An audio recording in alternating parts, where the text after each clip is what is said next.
All right, betters, I have a very special episode for y'all today. I have a guest. His name is Chris Ramsay. He has over 7 million subscribers on YouTube, and not too long ago, he started another YouTube channel called Area 52 Investigations. And in that channel, he has been covering the UFO topic quite extensively.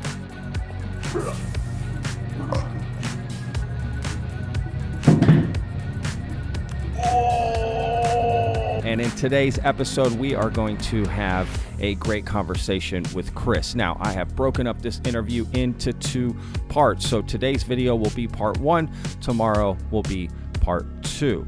You know, on his main channel, he's basically been doing like, puzzles. Ladies and gentlemen, welcome back to another video. Today is a very, very, very special video because we are looking at a custom puzzle. And he's a magician, so he's done a lot of street magic. Honestly, he's quite fascinating character, and I've been watching his videos for years. OMFG, yo.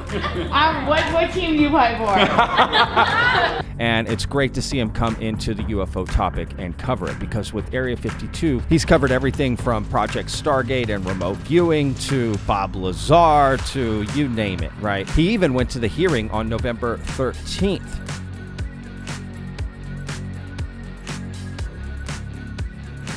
So sit back and relax and enjoy my interview with Chris Ramsay of Area 52. All right, betters. Look who I have on the program, Mr. Chris Ramsay. Am I saying that right? Is it Ramsay or Ramsay? I mean, you can say it either way. The second way sounds weird, but you can say it if you like. Well, there's the Ramsay, because when I search your name, S-E-Y and S-A-Y, right? So I didn't know if there was some Canadian. No, I think they're pronounced the same. Mine's spelt like the chef. Yeah. Yeah, and then there's some British comedian by the same name as me, spelt with an EY, and our tweets seem to overlap sometimes, which can be entertaining. But yeah, no relationship. I found him, and there's a bodybuilder with your name. Really? And That might be black me. guy. And Honestly, it was the craziest thumbnail. I'm looking for it, and I thought, wait, he entered a bodybuilding competition? Like, it was I thought, what the fuck? Oh, wait a second. That's a different Chris Ramsay. Okay. back in the day, you know? Yeah, back in the day. Absolutely. No, that's cool. Well, look, man, Chris, you have, clearly have a presence on, YouTube, separate from the topic we're about to jump in here with, this paranormal phenomena, UFOs, whatever we want to call it. But you've had this history already on YouTube, amassed, what most creators would dream of, which is, right, millions of subscribers, a great following, and something to build off of, right? And even kind of gave you an opportunity to follow this sort of new dream that you've had with UFOs. And I think, just to kick us off, the most obvious question for people that may not know who you are, right? You have a lot of fans in my community for sure. People gave me questions to ask you and whatnot too. So, but the most obvious question, like, how do you go from doing street magic and puzzles to dedicating an entire channel to UFOs, not just making a video on your main channel, right? Like starting a second channel and putting all this effort into it. Yeah, I mean, the ultimate puzzle, right? Yeah. That's what a lot of people have been saying. Like, oh, now he's trying to solve the real puzzle, of humanity, women. No. Yeah. Yeah. Good luck with that one. Yeah, exactly. I think, okay, so initially, I mean, I've always been a fan of the subject. I've literally been a fan of the subject for decades, been following, people from, back in the Phil Schneider days to Bill Cooper. Looked at Art Bell, Bob Lazar. I've been following all this stuff for a very long time, and, have been doing so since being a kid. I think I watched Fire in the Sky when I was like 9. And, after that, Unsolved Mysteries and all this. So I've been kind of immersed in this. And then, I think magic is sort of related to this topic in that there is this, how can you say you play with the paranormal, you play with, the illusion of creating psychic event and these type of things. So there is like some type of overlap that I've always been interested in. Sure. But it wasn't until a friend of mine, Nelson Dellis, he's the six-time U.S. memory champion. I hit him up once and I was like, hey, can you teach me, these memory techniques? I'd love to learn them. I had read Josh Foer's book, Moonwalking with Einstein, which is amazing. And I wanted to get into like some memory stuff to help me out with magic tricks. So if I can memorize a deck of cards, I thought that would be, a really interesting sort of premise for a magic trick. And so he came over, he taught me how to do a mind palace. We ran through it. I trained and eventually was able to memorize a shuffle deck of cards in like 5 minutes. Wow. Which was, it was a great skill to acquire. And, during one of our talks, we'd get pretty deep. And one time he said, he's like, recently on one of these memory groups that I'm a part of, somebody had asked if any of these memory people wanted to make some extra money. And he was like, all right, I'll bite. What's the thing? And the person goes up to him and says, have you ever heard of remote viewing? And Nelson studied physics at university. He's a very intelligent, very, I would say, left-brained person by nature, and goes, I mean, no, I don't know what you're talking about. So he's like, what is it? And they're like, well, to sort of perceive something non-locally. And he's like, okay, this is woo-woo, super weird, but they're offering me money, right? Which I'm not going to say no to. So he's like, all right, let's see. They trained him. So this was a team that was hired by a hedge fund to train people proficient in memory how to remote view so they can remote view the stock market for them, right? Wow. So he does this for an hour a day for a month, gets paid to learn how to remote view, and then proceeds to remote view, doing associative remote viewing for this team. He'd signed an NDA and the whole thing. And he tells me this, and I go, now my psychic brain is perking up, and I'm like, well, this sounds insane and fascinating. I'm like, did you have like good results? He starts showing me the most amazing results, like 1-for-1s, like you could lay them over. And I'm like, what? I'm like, can you teach me? And he's like, yeah. So I documented myself learning this, and I did this for the course of a year, just to kind of like see if it was true. I'd heard and read things, but I wanted to find out for myself, and documented the whole thing. And that was supposed to go on the main channel. And I was like, this is so different from my regular content. It'll probably tank. And the audience is probably gonna be like, yo, what kind of stuff have you been smoking? Like, and so I was like, you know what? Let's just start a whole other venture. And that was the first series I had put up on Area 52, followed up by like out-of-body experiences where I went to the Monroe Institute and meditated for months, hours a day, and eventually had out-of-body experiences.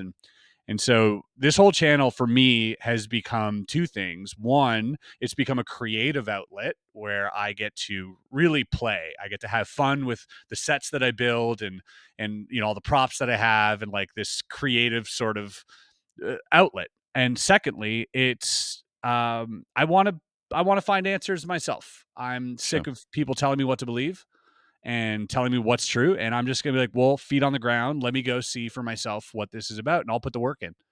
And that's kind of what I've been trying to do. Long-winded answer, but there you go. Yeah. No, you touched on a lot of things that I definitely want to get into. I've seen that 3-part series. I watched that last night. I did a deep dive. All right, strap yourselves in. This is a crash course on remote viewing. Obviously, we're not going through all the little finer details, but this essentially is how it's done. All right, for the remote view. I'm so ready. First stage, S1, as we'll call it, is where you develop this ideogram. Okay, ideogram is like a very simple drawing. It's a sketch. An ideogram is a little squiggle on the line on the paper that represents the primary gestalt of the site. You put your pen on the page and you scribble whatever comes to mind. The more you think about this, the worse this is going. Next, what you do is you describe. So just little descriptors about the process of you drawing that scribble. There's two things that are going to come out of this final part of stage 1, which is the feeling and something called the gestalt. Well, a gestalt really is kind of like a general category of things. It could be nature, life form, structure, land mass. Then with that, you go into stage 2 where you start to perceive things, colors, energies, dimensions, textures, sounds, temperatures, tastes, all the things that you try to describe something in real life. When that stream kind of stops is when you can stop. If anything comes to mind, like if you see, oh, it's red, white, and blue, and you're like, American flag. Again, you want to avoid those. So on the side, you can write AOL, which we said was analytical overlay, and you address it. You say flag. Now you must be thinking, okay, well, what the fuck are you describing if there's nothing to be described? Well, that's the thing. You don't even think about it. The more you think about it, the worse you're gonna do, even if it doesn't make sense. That's, I think, honestly what most of the training is how do you quiet the analytical mind. Stage 3 then is the sketch. Whatever comes to paper, it's gonna be very abstract. So once you have the sketch, that's stage 3, then it's stage 4, which is basically kind of elaborating on the sensory data that's coming through. And it's really here where you can, I'm not gonna say you say what it is, but you go down more of a targeted telescope and you can extract more data and get to more information that potentially later could be analyzed and given as a result. And then that's it. Usually at the end, I might say end, put my pen down, close stream. After this training, I spent the next year practicing and honing this new skill. Another day, another remote viewing session. All right, another day, another session, another remote viewing session. Yeah, today's session was a bit of a bust. I'd give this a 1 on 10. This is how it goes, and we'll continue tomorrow with a fresh session. I gotta have so many compliments I could give you that you would probably make you uncomfortable, man. No, do please. such a great job with production. Yeah, you're like, no, continue. I'll make time. Yeah, I mean, the production clearly is on another level. Your ability to tell a story and really break things down is quite remarkable, and making it digestible and for people to understand, and also making yourself a part of it, but not in a way that may take away from the objectivity of it, if that makes sense. I thought just your work is excellent, man. And so many people I know in the vetted community follow it quite closely. In fact, I heard today in my Discord open mic that I do every day after my videos and just hang out with vetters and talk. And they were all just telling me, yeah, dude, I love your channel and Area 52 are my favorite 2 channels. Oh, that's y'all cool. too, which is interesting because we are quite different. My show is just different, right? I don't do the deep dives that you do. My thing's a daily video thing and just commenting and asking, regular Joe questions. So, but yeah, it's really cool, man. You have so many fans. You've really made quite an impact in this community and just in this topic in general. And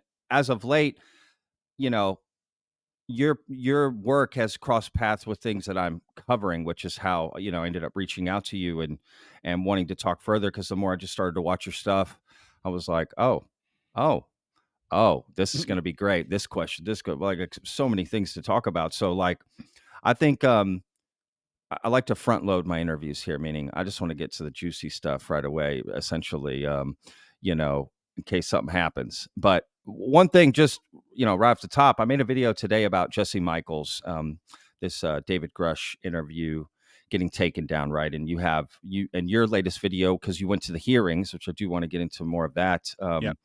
Just fascinating that you got to go. So cool. You talk about in this little Uber trip that you're in with Jesse Michaels, right? That this David Grusch documentary gets taken down. You kind of explained a little bit about that. But there seems to be more to that conversation, more reason. Is it anything you can talk about? All right. It is the morning of November 13th, 2024. This is the UAP hearing. Jesse, can you tell us what happened to your video? Yeah, so I made a video with Amar and Sean over here and David Grusch, UFO whistleblower who testified before Congress summer of last year. He made some pretty crazy claims, which is that the U.S. has been engaging in covert reverse engineering UFO programs for the last 70, 80 years. 3 men who previously served in the military are set to speak publicly about what they saw in the sky and heard behind closed doors. we went, I think, as deep as any UFO video gets when it comes to kind of the substance and getting close to the metal. And the video did really well initially, then it kind of plateaued. It was unsearchable. If you searched his name, you couldn't find it on YouTube. And then just a week ago, Sean over here was searching for it, couldn't find it, and we realized that it got taken down. And not just that, it got taken down, and then you got a strike on your channel, which is like, that feels, oh man, like that's so extreme. I know I've been on YouTube for 10 years, and I've seen people do the craziest, most like outlandish, you know, illegal things, and they still don't even get a strike. So the fact that they would do that without even getting back to you or having a human that is communicating with you about it, that's like nuts. Pretty serious. That's nuts. Jesse, do you feel like this, like there's somebody behind the scenes maybe trying to tamper with this video specifically, or is it, do you think it just has to do with copyright? Well, you know, a guy making a claim. We might need to save this conversation for a little bit later. That's fascinating. Thank you. Maybe not a conversation we should be having in an Uber. I'd rather if like anything, I'd rather Jesse talk about it. I don't want to. I just don't want to be out of line. But like as you mentioned, like that the person who did block the video, you can see who it was. I know I did watch the video you put up, and you know you'd speculated like why this one and why not the one from Yes Theory, and I think it really is a copyright issue. I think there was like 11 seconds of one of this person's films used as like some footage, some maybe historical footage or something, and it got flagged for that reason. So it was due to copyright. The strike was extreme and unmerited because obviously, you know, as a creator, fair use exists, right? And if you change something up enough, you're allowed to use it. It's like you're commentating on it from like a news perspective or an educational perspective. And so obviously this video is being contested, or this strike is being contested right now. And I expect this video to be back up and running. You know, Jesse, it was a bit of a surprise to him that would happen. And then obviously the connection that you found, you know, there is maybe something a little spooky happening, but I do expect this video to be up and for this whole thing to sort of blow over. That's awesome. Well, that's good to hear. Yeah, that extreme, I agreed. I agreed with everything that was in your video that Amar said, what you said, like it all. And I agree. At the end of the day, it's probably not some big conspiracy. It's just, you know, I get content ID claims or whatever all the time that I dispute, and no big deal. And I win them all. I've won every single one because some of it's automatic, right? That's It just right. happens. And, you know, you put but a fair strike use, you isn't explain your automatic. reason. That's not automatic. You're given that Yeah. choice. You have to actually choose that. And it is the nuclear option. And it is odd that they wouldn't just reach out to Jesse, but regardless, that's good to hear that it's probably not some. No, I definitely think You this know. is just I mean it could potentially just be like like a lot of people, the thing is don't run their own things anyways, right? So Sure. it could be a giant misunderstanding where this person isn't even the one clicking the buttons, and it could be like his management or like his production company, that type of thing. So until you know further details, I don't think it's a big deal, but definitely if it doesn't come back up, if this video remains off the internet forever, then you can definitely say that something fishy's going on. Fair enough. Yeah, that's fair. Yeah, what I've always hated that, and I'll move on from this, but I've always hated with a copyright strike or even a content claim or whatever, if it's like 5 seconds, your whole 30-minute video is taken down. Like, you know what I mean? It's like, wait a second, or revenue sharing. Like, wait, for 5 seconds, this whole thing is going to be, I still don't. Yeah, get that, I do think that the YouTube platform is one of the better ones in order to dispute stuff. I do think that 100%. they're very reasonable. Sometimes it's not always timely because a lot of it has to be manually reviewed. But in Sure. my experience, at least, maybe because I'm a bigger creator, but I've definitely had positive experiences when it comes to that. And I think after a certain point, like I think once you're past like 100K subs, you're dedicated like a YouTube partner. Yeah. And you can just directly reach out to them. So if there's any like dispute or mistake, they'll usually end up fixing it. They're pretty responsive. Yeah, absolutely. I had nothing but disputing anything that's come my way. had zero issues with. And honestly, I'm signed to a management team too with other creators. They have a contact at YouTube, and I contacted them before they were able, because I'm not at 100,000 yet, but we were able to sort of bypass it that way and use their contact. But yeah, I'm with you. I've had zero issues with it and all for it. Okay, Jeremy Corbell is. I've seen you in a interview with him with Weaponized, and just seeing you guys have hung out, whatever. You become friends. That's But so he put out this tweet about you recently, which Yeah. actually I'll bring up so we can see it. I just have to admit, man, I found it super odd, and I thought, do you think this is odd? Is this something? Do you know what I'm talking about? You know which tweet? I'm sure you know. Yeah, which tweet I'm I talking texted him about here. immediately after.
I Like, was what like, does this mean? yeah, that's it.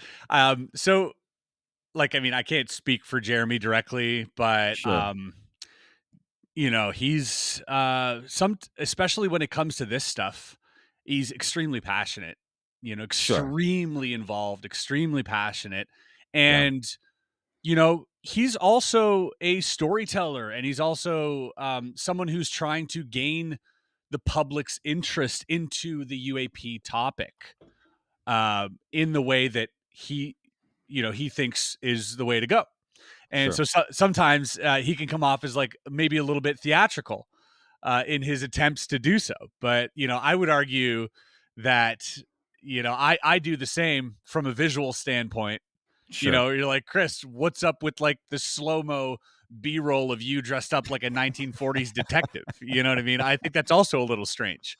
But that's My just my favorite part of way. the videos. Yeah, but that's my way of getting people in. And I think Sure. that's just his way of drawing people in, is Okay. to maybe be a little more over the top, a little bit more dramatic, but for the sake of grabbing your attention, because it does work.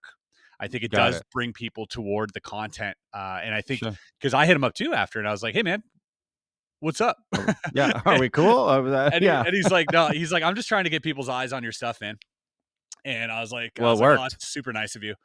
Yeah. Yeah. So, All right. he's looking out, he's constantly hitting me up, making sure everything's cool. Like, he's got a big heart. And I, there's a lot of people saying a lot of stuff online, especially the UFO space is a very weird and toxic space. It can be. Sure. I'm just trying to engage with the positive side of it. I think that we need more positivity. A rising tide raises all ships in this field. And Agreed. as far as Jeremy goes, he's been nothing but supportive. And him and George have done more than more than a lot of people in this space have Oh yeah. moved the needle, and I'm sure a lot of people would agree with that, no matter how they feel personally about Jeremy. I think that he's done more than not enough. That's for sure. No, well said. And I'm glad we could get your, because honestly, when things like this happen, all that matters is your response. Like, if you're cool with it, what does it matter? You know what I mean? Yeah, It I doesn't matter. retweeted it. I was like, "Oh, thanks, man." Like, I Yeah. hit him up too, but yeah, I was definitely also at first. I was like, "Wait, what does this mean? What are these riddles?" And It was a riddle. Yeah. yeah, that's just how he is. Sometimes he All gets, right. but he does it out of, he really does it out of like the passion. And, and if you've ever met Jeremy, you understand that he's a very passionate person. And, Sure. people with passion, I think should be encouraged a lot of times. And, it's that type of fire and that type of passion that'll get answers eventually. It Sure. isn't people being passive. It isn't people being tame. It's likely people who stand out that are going to end up, uncovering something for us, So I don't know. That's Yeah. my 2 cents. No, well said, man. He kind of mentions in here, like, you know, the truth. You're gonna have truth in the video. Is there something more to the, like, he was trying to get at in the video for people to watch? Something specific that you I, mentioned in there? I'm trying to figure that out too. I was like, Okay. All I right. don't know. Yeah. I don't know. I, Yeah. well, I Uh, watched it. I thought, what exactly in here is different yeah. or off, or I wasn't sure. All right. I Yeah. mean, there was the DOE comment maybe, but again, like Jeremy hadn't seen the video yet, so Well, I fair don't point. know. But I did mention that the word hybrids was thrown out. Yeah. At the hearing, right? Yeah. It, Yeah, I mean, look, let's wild jump for into the hearing. I agree. Lauren Boebert, right, was the one yeah. that brought that up. Yeah. Which initially, when her questioning started, I thought, oh no, don't say flat earther and all that whole spiel she gave at the Yeah, that was beginning. I thought wild. that's gonna get clipped, not in a good way. But I agree. She turned around and asked some questions that, hey, if that's what we're talking about. Ask the questions. Those are the things that get mentioned. I see no reason to not bring it up. So look, as someone that was actually at this hearing, I've done a lot of speculating myself. But you were there. You Yeah. got to go and experience this hearing. I guess just just right off the bat, like overall, what were your response or your thoughts about it?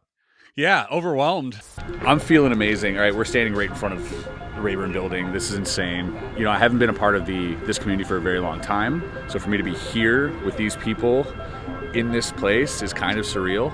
I'm feeling like this is a big part of history, and I'm really lucky to be a part of it. So let's go see let's go see what's going on inside. Like I said in the video, I did feel like a big imposter being there, like being a Yeah. Canadian puzzle solver. Like I feel like I'm somebody else, should have had my seat. But that being said, I was super grateful to be there and really honored to be a part of such a historic event. I was on the edge of my seat the whole time. It's different. It's like seeing a basketball game courtside versus seeing it on TV. Sure. Where you watching on TV, you go, man, dude, the players played like shit or whatever, right? But if you're there in person, you're like, dude, it was so exciting. And I think Sure. that's kind of what I felt. What was special is that we were sort of ushered into, the back room, which was very cool. So I had like some really special access because I think we were on Schellenberger's +1s via Jesse. Because Jesse had set up this interview afterwards with Schellenberger, which he posted. And so, yeah, and they had organized that, and then I kind of tagged along to all this. I was just kind of a bystander standing back and seeing, Ryan Graves come in and shake hands with Lou, and then with, Congressman Burchett. And like, it was very surreal to be there. And I can say the conversations that happen there are the same conversations that we're having. Like, a lot of people like to think like, oh, it's like the deep state or something, or maybe no, they're just saying the same things we are. They're like speculating too. They want this stuff to come out, and so it was cool to see that side of things, and a little daunting. Sure. But definitely just a really cool experience. Yeah, I can only imagine seeing how that process works as well. Was there anybody, I don't know, just like that you saw in the hallway or something, you thought, who's that guy? Is there anybody, I don't know, is there any sort of, I don't know I what don't to know. look for, So Yeah, like, I mean, neither. I don't. you're asking the wrong guy. I haven't Yeah. been around the UFO community long enough to know anybody personally in it, So I'm kind of like this fawn, kind of like Sure. Yeah. grazing, and I don't know what I'm doing. So, but I was just kind of soaking it in. I was taking everything in and just trying to live in the moment and enjoy it. Yeah, of course. Absolutely. There was this, you kind of, you did this deep dive on Immaculate Constellation, which was great, by the way, way better than the one I did. Well, yeah, it was. I admit it. And at the beginning, you brought up something that I did make a video about, which was this 12th page, right? To kind of bring all the same players back. I saw Jesse Michaels tweet that out, Yeah. right? About this 12th page to the Immaculate Constellation documents, right? That was put into the record, and only 11 pages were put in. And Jeremy Corbell kind of, implied, hey, there's another page. It turns out to be this cover letter, which you covered as well. But I remember, there was a whole sort of interaction there in the front row at the hearing afterwards with Nancy Mace, Corbell. I don't know. Did you hear any of that? Was there something? Because the story goes is this: Jeremy Corbell pulled out of his backpack when he got to the hearing the full report with his additional document, right, and handed it to a congressional aide who then, gave it to Nancy Mace, and that was included on the record, but without Jeremy Corbell's, right, document to go with it, which I'm sure he wanted it to, right? So then after the hearing, he confronts her about it because during the hearing gives credit to Michael Schellenberger, and it was submitted to Congress, by the Pentagon and blah, blah, blah, right? So kind of interesting, right? But Jeremy Corbell does inquire to Nancy Mace after the hearing, and there is photographic evidence and witness statements to support it.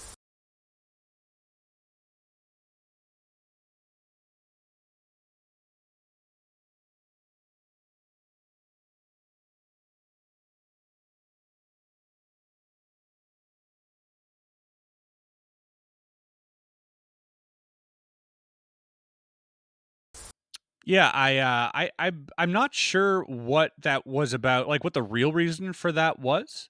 Topically on the surface level, it felt like they'd stiffed Jeremy. Yeah. That's kind of the sense that I got. I Sure. don't know if there's more to the story.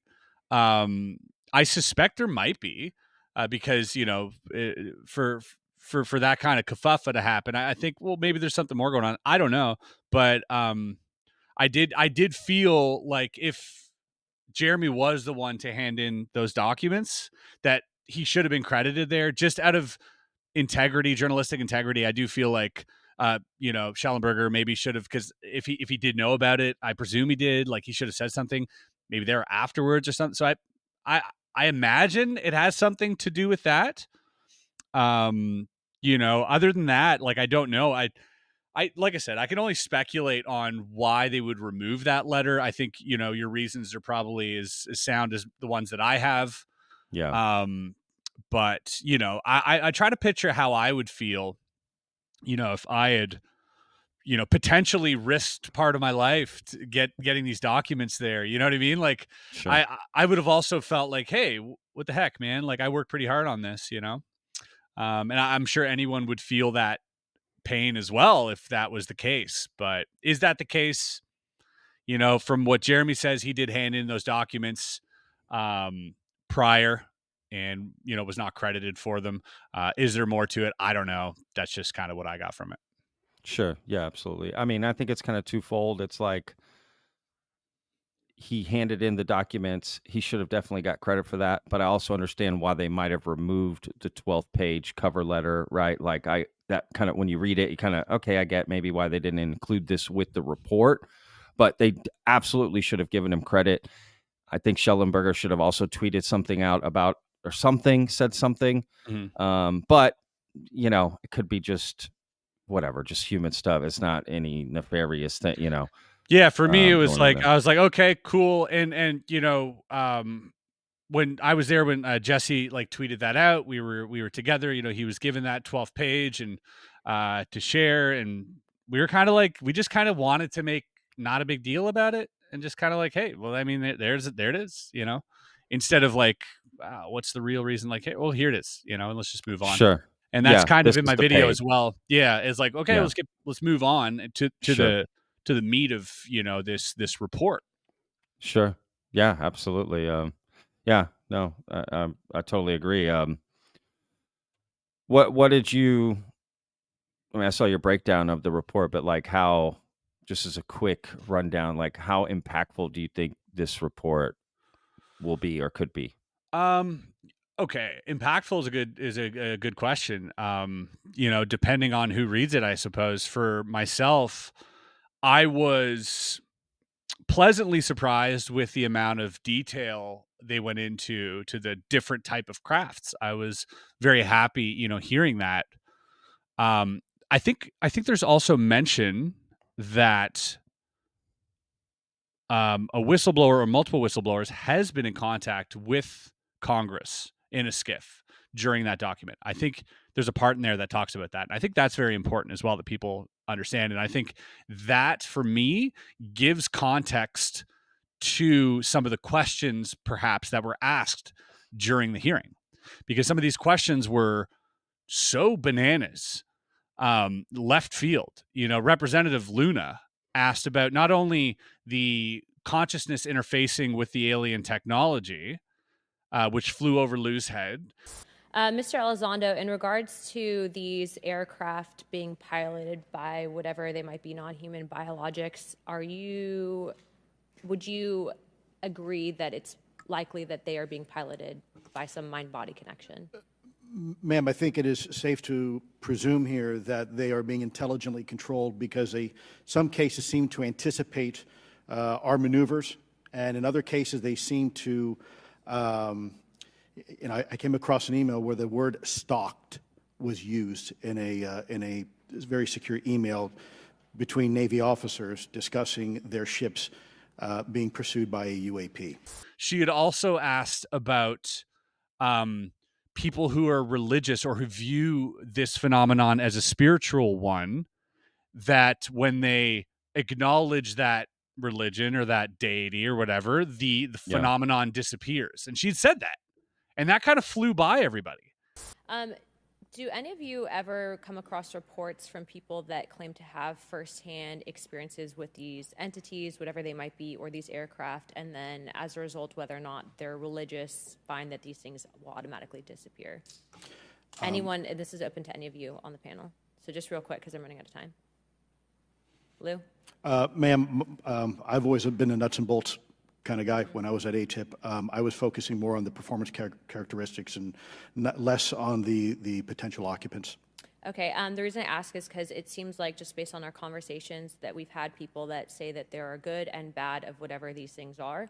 And so my concern from a national security perspective is A, that true? B, are you guys hearing the reports of that? And C, I think moving forward in regard to technology, Mr. Gold, if you can answer this real quickly, some of these aircraft, it seems that they are operating off of energy that we don't currently have. But just yes or no, in your opinion, if we were able to obtain that, would that impact humanity for the better or negative? Would certainly save us some money on funding on Artemis. Definitely. And this is a national security issue, that if there is such technology out there, we're not the only country that might have access to it. We don't want to be on the wrong end of technological surprise. Okay. Thank you guys for your time. And I'm like, these are pretty deep level questions that one only with a little bit of knowledge in this space would know, right? So either she's diving down rabbit holes at 3 a.m., watching our content, or, perhaps they've met with some of these people and heard some things. And I thought that was just a really interesting connection there. Yeah, no, that's a great point. Yeah, that's a great point. In a way, I'm glad, different members ask different things and different, right? So they're not overlapping and asking the same things, because a little bit of it was kind of the same. So yeah, no, I agree. I enjoyed Luna's questioning probably the most, to be honest with you, and her reaction to it afterwards as well. I kind of agreed with to how the hearing went. Right. It was a little. She was a little. She said it was a little lackluster for her, I guess. Yeah. As you know, we have a big galaxy, and there's many galaxies out there. And so to put it in perspective, do I think we're alone? No. Am I very curious? Yes. Has it been fun to kind of help tailor and conduct these committees? Absolutely. And I think we're going to continue to push forward with more committees here into the 119th Congress. But what I will state is, yesterday, was I a little bit disappointed in some of the responses from the witnesses? Yes, we got some great stuff. But, I'm not interested in hearing about people's books. I'm interested in hearing about whether or not people can answer the questions, because we are trying to get this into the archives so that people have access to the information. And so I wish there was a little less pitching and more talking. Yeah. And that's been my whole point on Vetted talking about the hearing is, to me, the only thing that matters is how Congress accepts that hearing, because they're the ones that are being testified to. Like, I get the American Mhm. public is watching. I get this. I get that. But it's to enact and activate our U.S. Congress to further look into it, spend some money, do some. It's to activate them. Mhm. Not, did my mechanic neighbor Joe like it? Who Right. cares? Good point. Right. I don't really care if, well, it spread the message of UFO and it helped, I don't care about that, in my opinion. Like, these are Mhm. tax dollars being spent on these hearings. I want to see it activate Congress. Otherwise, if it's propaganda to, destigmatize the topic, there are much better ways to do it than a True. congressional hearing. Because they happen so infrequently, right? At Mhm. this point, if we're basing it off these two, and that's our reference, the one from at least in the House, right? Not the Senate era ones, which are Yeah. basically on the books no matter what, right? Yeah. Every year, as long That as one that was a little program is still strange too. Yeah. super strange. The way it ended was the Yeah. strangest. I mean, it was just like, that's it. We're done. Wait, what? Yeah. How did they not ask about anything in the House hearing that was said? Immaculate, you know what I mean? Like, there's a thumbs up to just really send a message home, right? Like that's what confused me the most, is how they could not bring up anything from the House hearing or Yeah. David Grusch none of that. I don't get it. Very surface level questions and answers as well. It was Yeah, just, it kind of, yeah, it did seem like just like a show that they put on. And that, what bugged me is that if you search up UAP hearing 2024 on YouTube, the first results are going to be that Senate hearing. they are. Yeah. They Which, are, and it which sucks. it does. I'm like, well, that's, I mean, there was like this crazy hearing that happened before. And so, it did seem to me like a little bit of crowd control on their behalf to Sure, maybe put out some fires that the other hearing could have potentially started. I that's don't think they interesting. did start any, but I think like we were aware. I was aware because of you. You'd said, you had somebody say that this was coming up with Senator Gillibrand. Ron And James, yeah, yeah, Ron J. That's how I found out about it, because otherwise there's it's there was no nowhere, mention. right? Yeah, it was nowhere. Yeah, Even the congressional hearing, like not until last minute was it like officially on the site or sure. whatever. Yeah, So, I think that was their way of like, okay, let's do a hearing the week after with Arrow and just put that in the books with the Senate, you know, um, just in case something pops off and we can like kind of like put out those fires. I don't think they had any fires to put out, so they put out some old fires from last year. yeah, And that was kind of, there's like ducks, balloon, whatever, and then move on. yeah. It was funny because Ron had told me, "Hey, I'm taking Senator Kristen Gillibrand the day of the hearing. I am bringing her UFO material that I am driving to X state, Wow. driving it all the way back to her, and going to deliver it to her office on the day of the hearing, on the morning of the hearing." And as far as I know, that happened, and they don't even bring it up, or I don't know. It's kind of one of those things of, yeah, how seriously are they Hmm. taking this, and what aspects of it are they taking seriously? Is it just pilot safety and sort of, yeah, we got to study what these things are, which I agree with, but hang on, if all these people are saying these other things over here, at least address it. I just, the idea that they wouldn't address it is, Yeah. I don't think I'll ever understand it, to be honest with you. I'm not saying it's Yeah. true. I'm just saying, why wouldn't you address that? That, It that's what feels people want to know. it feels like Gillibrand does have a harder, like a bigger hill to climb than people in 100%. Congress. You know what I mean? So 100%. she is Yeah, shouldering a lot of the weight. So I don't sure. blame her for still being a little bit surface level, just for the Sure. rest of them to catch up. And I think the same goes for Kozlowski. Yeah. I think also, he's come into a position from a very analytical point of view, which I think we need. We do need somebody who's extremely skeptical and analytical to really suss these out. I do believe that. Dr. Kozlowski, please make your opening statement. Thank you, Chairwoman Gillibrand, Ranking Member Ernst, and distinguished members of the subcommittee. It is a pleasure to be here on behalf of the Department of Defense as the new Director of the All-Domain Anomaly Resolution Office. I appreciate the opportunity to provide a status update on AARO's work and respond to your questions about unidentified anomalous phenomenon, or UAP. On behalf of the department and the entire AARO team, I want to say how grateful we are to Congress for its continued support. Unidentified objects in any domain pose potential threats to U.S. safety and security.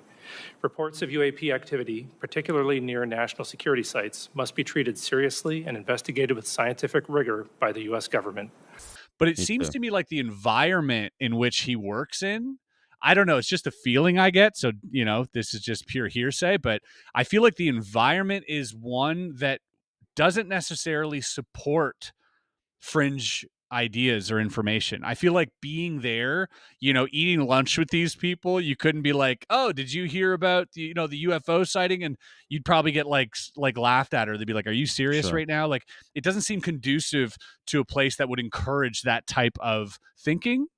So I when you hear about the UAP task force or OSAP previously, ATIP, the people to come from those programs strike me as more open-minded, right? Now that we're seeing them, whether it's Sarah Gam or whether it's Lou Elizondo, or like they're a little bit more open-minded, and the people from AARO seem to be a little bit more, like a lot of the people we know in real life, when you mention UFOs, they're kind of like roll their eyes. And so, I just feel like it's like two opposing two opposing factions that are trying to get to the same information. And instead of working together, it feels like they're kind of working against each other. Sure. Yeah. No, that's actually a very good point. Yeah, it's a good point.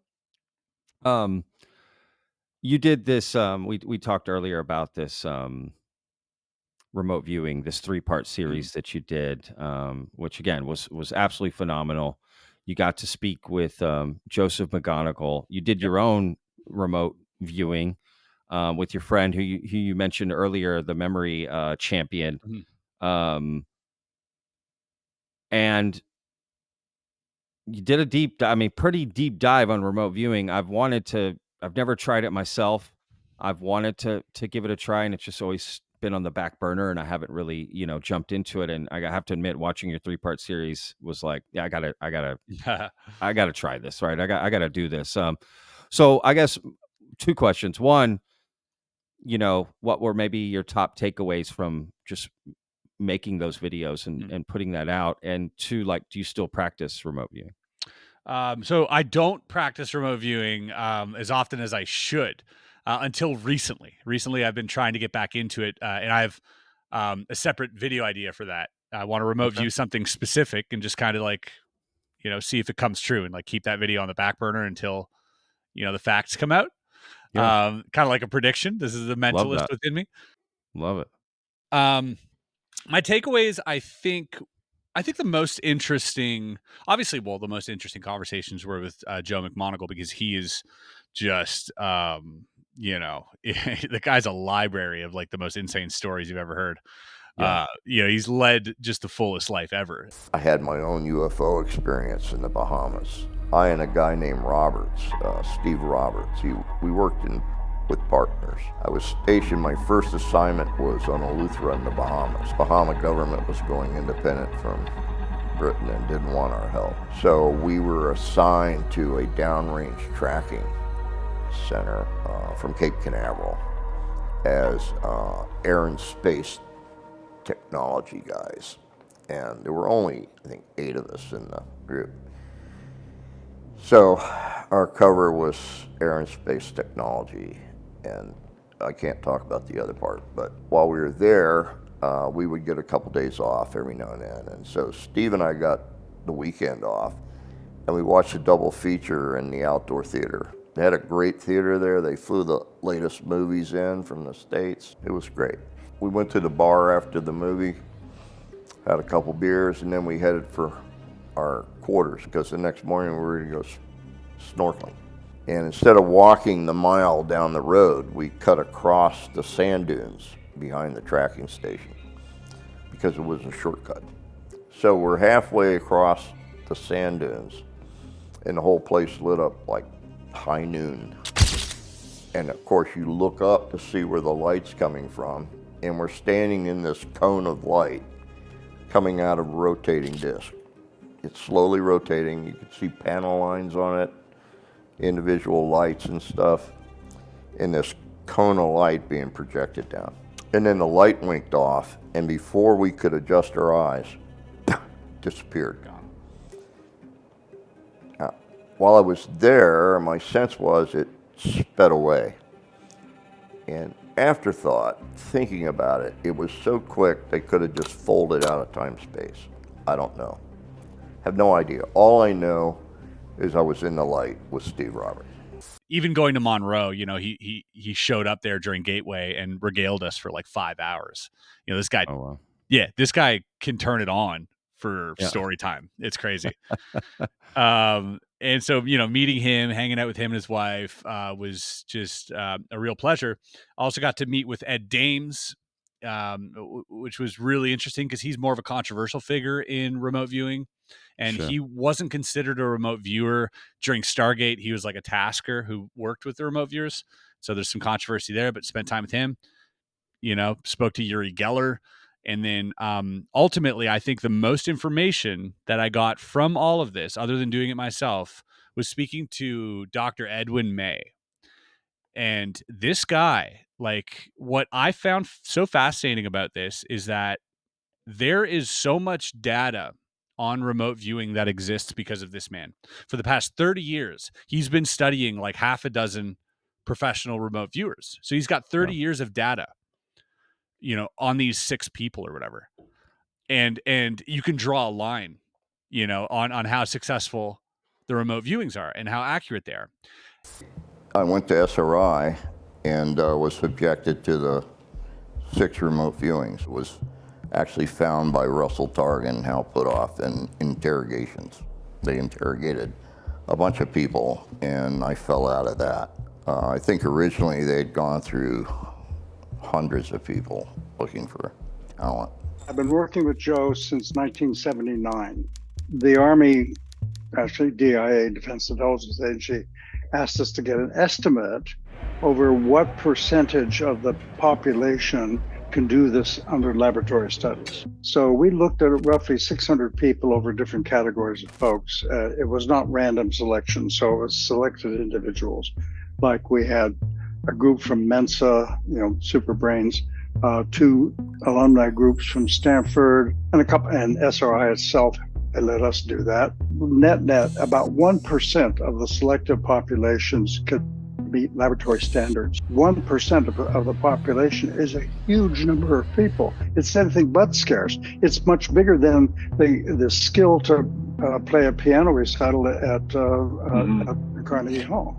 He was the chief research physicist at Stanford Research Institute during the time that they were sort of contracted by the CIA and by all these other agencies. You know, he had overseen all the projects. They had 505 individual missions from 17 out of the 19 intelligence groups in the United States, right? So including DIA, DOD, and, you know, all of them, Joint Task Force, CIA, all of them, FBI. Yeah.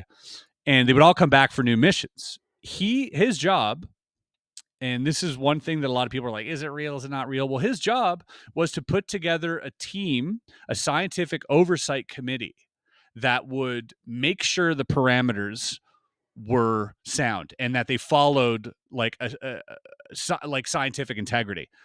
And, you know, so he put together the who's who. It was like the Avengers of like the science world, dude. He had like Dr. Schwartz, who won a Nobel Prize for discovering neutrinos, particle beams. They had Dr.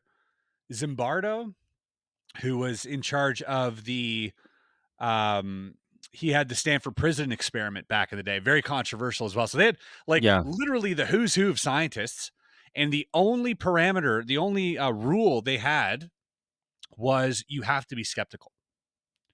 And so they came up with they used a scientific method during these tests to make sure that everything was under proper control. And even then they found some incredible results. Like, I mean, 1-for-1 results, which is unfathomable when you think about it. Like, you have some of these drawings, like Joe McMoneagle, for instance, when they tested 600 people to, find some type of ability, some type of talent within these people. They spanned 600 people, going from Mensa level geniuses to people in intelligence, soldiers, scientists, and all everything in between, natural psychics. And of that 600, 1% showed a significant talent, which were 6 people. And these are the 6 people they used. Well, Joe McMoneagle, they tested him 6 times, and out of the 6 times, he had 5 first place matches.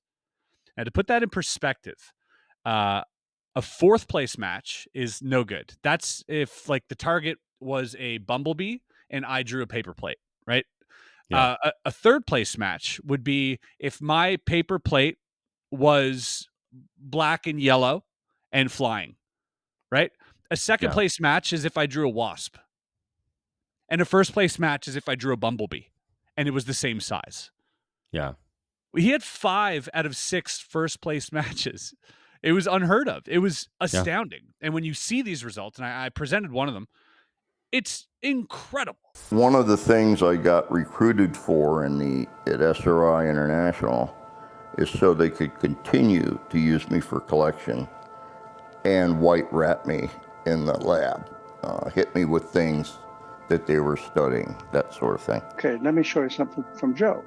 Okay, what you have here, this was an lucid dreaming study, Stanford University. And we told Joe that if you get lucid, get out of your body, go to the room next door where we have an envelope on the wall, open the envelope and study the photograph that's in that envelope, come back, wiggle your eyes, we'll wake you up and you tell us what you saw. So this is the only thing that he drew. And he says, key mountain, barn or large cabin, shadow mountains, trees and road. He also said path, American Rockies, or maybe the Alps. I think it is, in fact, the American Rockies. He said, I could not find the effing envelope. I searched all over that lab. He said, but I knew I was dreaming. So, clicked my heels together and said, I want to go to the place where the photographer stood when he took the picture that's in the envelope I can't find. Because what was in the envelope was this. Yeah, that's the right response. I could not draw it that well looking at the damn thing. That is even almost to scale. What percentage of studies bear fruit that are this ripe? What percentage of those studies with Joe specifically, let's say? About 20%. So your head automatically goes to, okay, well, geez, either he's the luckiest person in the world or there is something here. And that's what I wanted to find out, if there was something there. So the key takeaway for me is I know for a fact that there is something there. I know for a fact that the government spent $20 million over 20 plus years looking into this. And I know for a fact, the second they had to reveal and show their hand, they shut down the program, right? Just like they had shut down Grill Flame and Center Lane before and then opened Stargate. So that they're still doing this. And, for me, even reading Imminent recently from Lou, to my surprise, remote viewing was mentioned again. And I was like, I knew it. I know they're still doing this stuff. You can't have 20 years of an investment. Every year you have to go in front of an oversight committee to prove at Congress to prove that your budget is worthy and that you can keep studying this. So year after year, Joe McMoneagle or whoever else had to go into a skiff and do a remote viewing session for the people overseeing their budget. And every year they were granted another budget. That tells you something. Yeah. The picture of the little house in the mountains is quite incredible. I have to admit, when I saw that, that's probably the most incredible, evidence or of a remote viewing picture that I've seen, period. Yeah, I agree. I haven't tried it yet. So for me to say I don't really believe it or not, I'm not really there, right? I don't know. I personally haven't tried it. What I've seen has been very subjective, circumstantial to some extent. Here's I'll pull one up here. This is Nelson, one of Nelson's first remote viewing sessions that he got this incredible score on, and what sent him down down the rabbit hole. For me, this was like, I'm a mediocre remote viewer at best, but I know that everybody has like a little bit of that. And the way that Joe McMoneagle put it, and not exactly in these words, but not everybody's LeBron James, dude. But I can shoot a Sure. ball. I can pull up from 3, Sure. but I'm just not LeBron James. And there are people Yeah. who are, Joe McMoneagle Better at it. is the LeBron James of remote viewing. All right, Yeah. so this is the target as well as, and hopefully I can focus There, Yeah. right there. Yeah.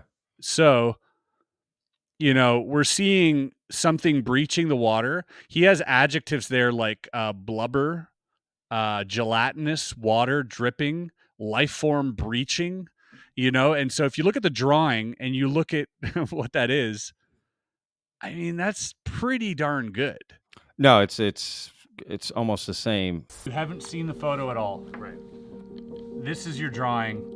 We have what looks like water. You never called it water, but what looks like water and waves. Yep. Something coming out. We got things coming off it, and then we have this dripping. Yep. Nature setting in pleasant weather. I was off there with two distinct things on the site. One is a life form of sorts breaching with movement in and out. Okay. A second thing, more wet, sticky, falling from up to down. Yeah. It was a whale breaching. Yeah. And you have your sketch? Yeah. And to me, that was worthy of it was worthy of me stopping to say something is happening here. I guess the question then becomes this, Chris, like think about it. That you only know that score because you know what the end thing is, right? Mm-hmm. That's the only way that works. So yes. If the majority of the time it doesn't work and you don't, you're trying to get secret stuff, you have no way to confirm if it's correct, right or not, which is that's yeah. What I would say to that is 99% of the things that the remote viewers did for the government, you're right, they were not allowed to see what the target was because it was classified. It was under a different agency's jurisdiction, so they would have no access to that. Sure. The only thing that they know is that these agencies kept coming back. Sure. And so they kept doing their job. And, the other thing that Ed May would say, and Joe McMoneagle was kind of like in the same school, is that once you start getting feedback from these sessions, it changes you on like an ego level. And that starts interfering with the sessions. You start thinking, oh, I got this one, and then you start interfering. So you really have to be, removed from the equation. And I think that's why they're so strict on it being double blind and, you don't know anything about it. That's the only way that works, according to Joe. Yeah. Sure. I mean, that makes sense. I get it. Like, I definitely think it's something worth looking into because by far, we do not understand the power of the mind and what it's capable of. And there's no way we're at that level, right? Oh yeah, we figured it out. No, we have not. And the thing that we want to figure out, we're using that thing to try to figure it out, which is also a mind bend, right? Like, it's kind of crazy. Like, can we trust the conclusions our mind is, like, can we trust these things and what's happening because we're using our mind to understand it? And there's retrocausality as well that that a lot of people have speculated can interfere with. Like, if you have the result, am I remote viewing the target or am I remote viewing the moment I see the result? Right. And that's been a real problem. So it's like a retrocausality that they can't disprove. Right. There's been some instances of that. That's I think Angela Ford had one session where, and this was, I think, presented by Russell Targ at one point during one of his talks. And he said that she was asked to remote view a target, and the target happened to be this water park, this slides and all that stuff. She had remote viewed this water purification plant with these giant drums of water, and she'd measure them out and everything. And they're like, sorry, it's not it. It's not quite it. Well, they went back 50 years and it used to be a water purification plant. And, That's crazy. all the sizes of the diagrams were exactly like she had written down 50 meters diameter. They were exactly the same. And then they showed her the picture of that. But the picture she drew was exactly the picture they showed her. So did she Wow. remote view something back in time, or did she remote view something forward in time? Sure. You know? That's So, crazy. yeah, I mean, that's crazy.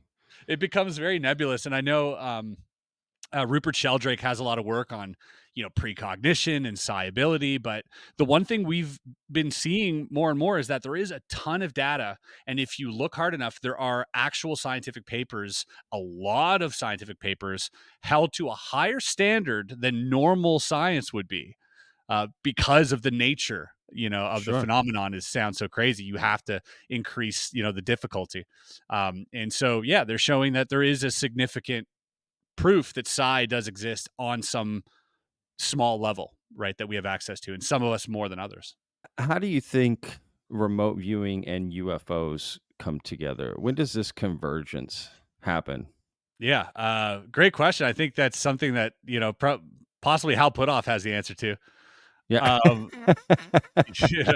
I would love to ask him that question. There is the CE5 sort of thing, Sure. that Greer Sure. does, where, he says he can consciously sort of connect with these beings. These beings show up, which I think is a weird thing to do if you're like a super intelligent being, to be like, oh, this guy's calling They're me. I gotta calling go. me. Yeah, I Yeah. gotta go back to Earth Guys. and flash my lights. Yeah, he's down there again.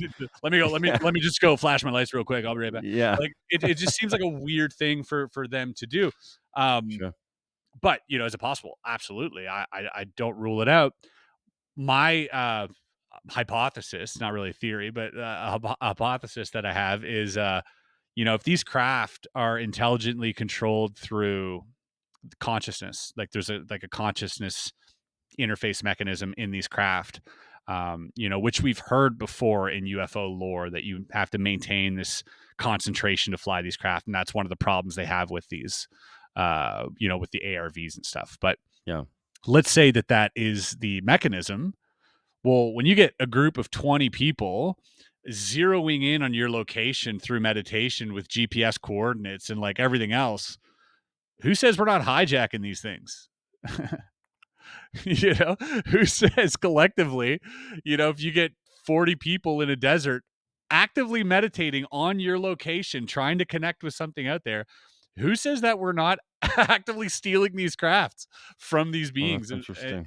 Do you know what I mean? Like it's an interesting hypothesis, but I'm like, if these crafts are controlled in that way, then yeah, maybe that has something to do with crashes. Maybe that has something to do with, with them showing up. Who knows? I mean, that's interesting. Just while you were saying that, it got me thinking about remote viewing in general. Like and you kind of bring up some of the stuff in your documentary a little bit, but like what exactly is happening in the brain and in the world, because it sounds like it's a connection, right? So either we know everything about everything in our mind and we can access it, right? We can remote connect somehow to that, or something is being sent because we put out a signal, something comes back, which is also interesting, right? And then you would ask, well, how much details do I actually need to get that signal out, right? Like, for instance, a phone number, right? To make that, I need all 7 digits, not just the first 3, right? Or whatever. Now they add the area code. Right. But I'm old, right? I used to make phone calls like that. Hey, but right, you know what I mean? So, you know what I mean? Like, what exactly is happening there? Yeah. In the world, in the mind, like what's connecting? Y'all, I hope you enjoyed today's interview with Chris Ramsay, part 1. Make sure to stay tuned tomorrow for part 2, where we discuss many other topics and Chris performs a magic trick right on the show. Let's take it a step further. And here's where the engineering of memory comes into play. I'm going to do this instead. I'm going to show you the bolt. I'm going to say, look at this. Watch it go into my hand. Watch me close my hand, and when I open my hand, this bolt will be gone. Ready? Remember, Vetters, every day's a gift, y'all. Peace. I live inside my own world of make-believe. Kids screaming in the cradles, profanities.